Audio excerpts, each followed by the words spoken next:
अस्सलाम वालेकुम। आज की इस वीडियो में मैं बात करने वाला हूँ इन्फिनिक्स हॉट 9 के बारे में। और आज की इस वीडियो में मैं आपको इसका मुकम्मल बैटरी ड्रेन टेस्ट का बताऊँगा और चार्जिंग टाइम का बताऊँगा, और कुछ जो इसमें इशू हैं वो इशू मैं आपके सामने रखूँगा। और उसके बाद आप फैसला करें क्या ये सेट 23,000 की प्राइस पर पूरा उतरता है या नहीं उतरता।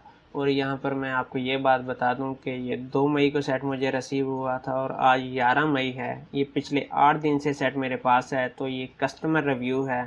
और पिछले 8 दिन से मैंने इसे बार बार यूज़ किया है और बार बार टेस्ट किए हैं, तो जो नतीजा निकला है वो मैं आपके सामने रखता हूँ। सबसे पहले बात करते हैं इसके फेस अनलॉक की। तो फेस अनलॉक की स्पीड ठीक है और ये अंधेरे में भी बिल्कुल ठीक से काम करता है। अगर फिंगरप्रिंट सेंसर की बात करें तो मैं पहले ही आपको बता चुका हूँ कि फिंगरप्रिंट सेंसर की स्पीड कुछ स्लो है। ये आप चेक कर सकते हैं, फिंगरप्रिंट्स की स्पीड कुछ स्लो है। और अब बात करते हैं कैमरे की। तो कैमरे के अंदर काफ़ी ज़्यादा मसले हैं। कैमरे के रिज़ल्ट को मैं आपको बता चुका हूँ। अगर आप पिक्चर लेना चाह रहे हैं तो पिक्चर के लिए ये कैमरा ठीक है, चल जाएगा। अगर आप वीडियो रिकॉर्डिंग करना चाह रहे हैं तो वीडियो रिकॉर्डिंग का रिज़ल्ट मैं अभी यहाँ पे एक वीडियो डाल दूँगा। इसके साथ ही यहाँ पे आप उसकी फ़ोकस की स्पीड चेक कर सकते हैं कि फ़ोकस करने की स्पीड क्या रही। और अब बात करते हैं इन्फिनिक्स हॉट 9 में वीडियो रिकॉर्डिंग की। तो वीडियो रिकॉर्डिंग में स्टेबलाइजेशन का ऑप्शन मौजूद नहीं है। अगर कैमरे फोकस की बात करें तो फोकस करने में आप देख सकते हैं कि काफ़ी ज़्यादा टाइम लगाता है। आप चेक कर सकते हैं कि कितना टाइम लगाता है फोकस करने में। ये इस टाइम दिन का टाइम है और टाइम तकरीबन हो चुका है 2 बजे का। और यहाँ पर आप देख सकते हैं कि फोकस करने में कितना ज़्यादा टाइम लगा रहा है। कैमरे का क्या रिज़ल्ट है ये आपको खुद को चेक करना है। सूरज मेरी बैक साइड के ऊपर है, बादल छाए हुए हैं, ये आप देख सकते हैं।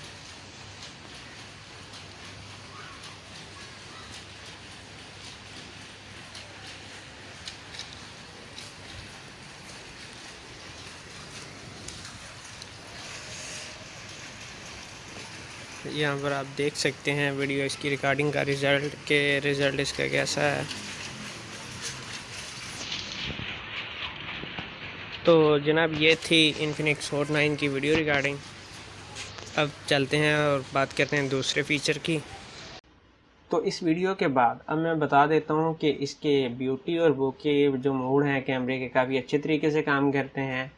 और इसके बाद मैं बात कर लेता हूँ इस सेट की हीट अप इशू की और कैमरा प्रॉब्लम की। तो इसके अंदर मुझे नहीं समझ आती कि इस कैमरे में क्या इन्फिनिक्स ने सेटिंग रखी हुई है कि 32 या 33 मिनट के बाद ये सेट वीडियो रिकॉर्डिंग बंद कर देता है और ऊपर एक मैसेज लिखा शो होता है कि आप इस सेट की जो मिनिमम रिकॉर्डिंग है वो मुकम्मल कर चुके हैं, इससे ज़्यादा रिकॉर्ड करने की कैपेसिटी नहीं है इसमें। जबकि इस सेट के अंदर इस टाइम भी तकरीबन 85 GB फ्री स्पेस मौजूद है। और ये मैसेज आपके सामने आ रहा है, आप चेक कर सकते हैं।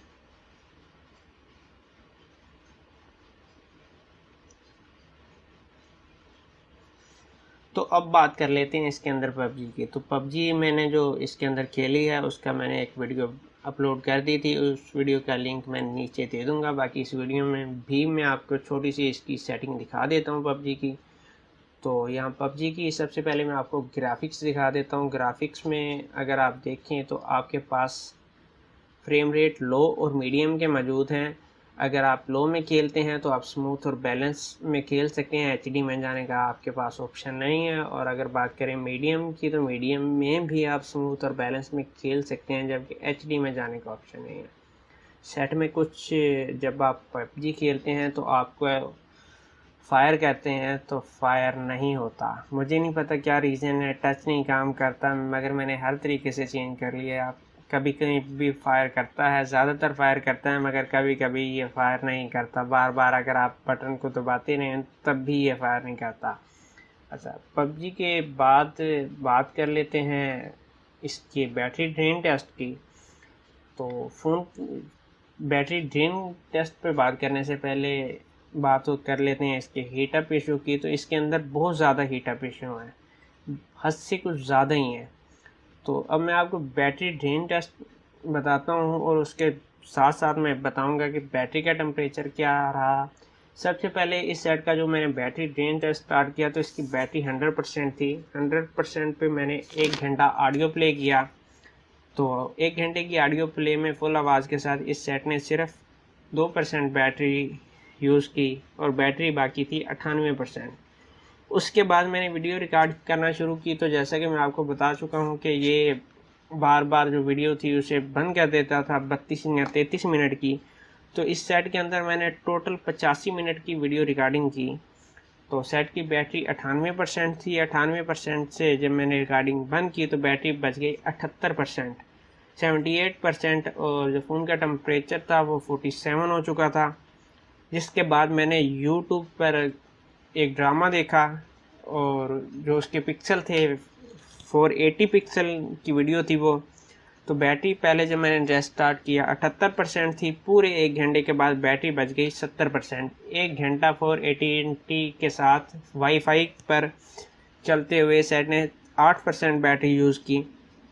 उसके बाद मैंने इसके अंदर वीडियो प्ले किया। जो वीडियो मैंने प्ले की तो वो वीडियो मैंने पूरे 1 घंटे देखी। उस 1 घंटे फ़ोन की वीडियो में वाईफाई बंद थी, तमाम सेटिंग बंद थी, सिर्फ वीडियो चल रही थी। 70% से 60 मिनट की वीडियो में इस सेट ने 10% बैटरी यूज़ की।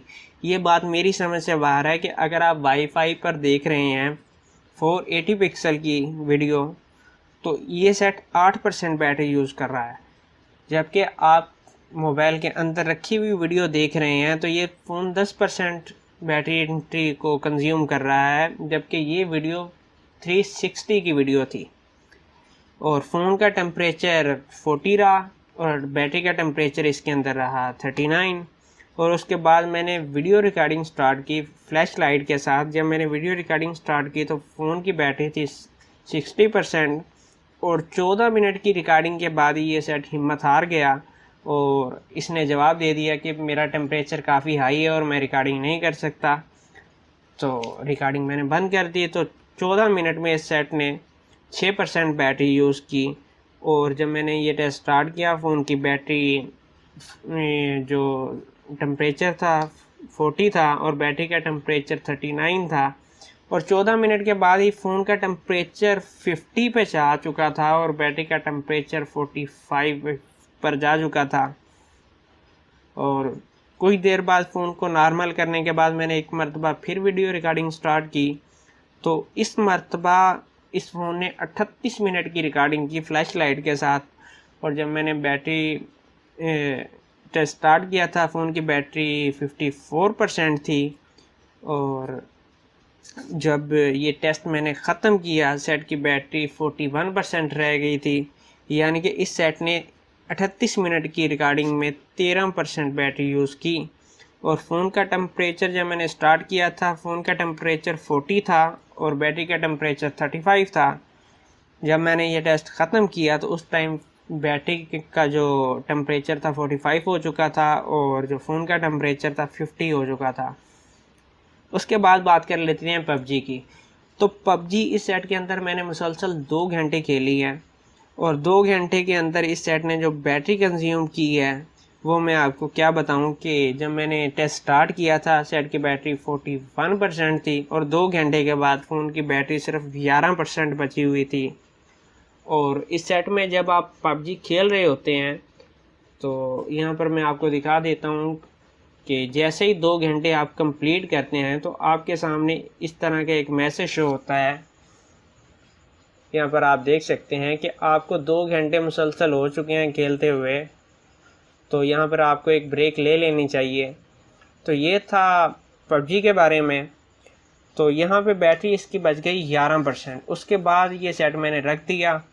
तो उसके बाद जब मैंने तकरीबन 16 घंटे के बाद इस सेट को उठाया तो इस सेट ने जो बैटरी थी 3% कंज्यूम कर चुका था और बैटरी बची हुई थी 8%। 8% बैटरी के बाद मैंने इसे कुछ देर और मिनिमम 10 से 12 मिनट मैंने पबजी और खेली तो ये सेट बिल्कुल बंद हो चुका था।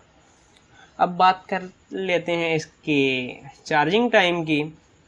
तो जब मैंने इसको इसके ओरिजिनल चार्जर के साथ चार्ज किया है तो जो इसने टाइम टोटल लिया है वो काफ़ी ज़्यादा था।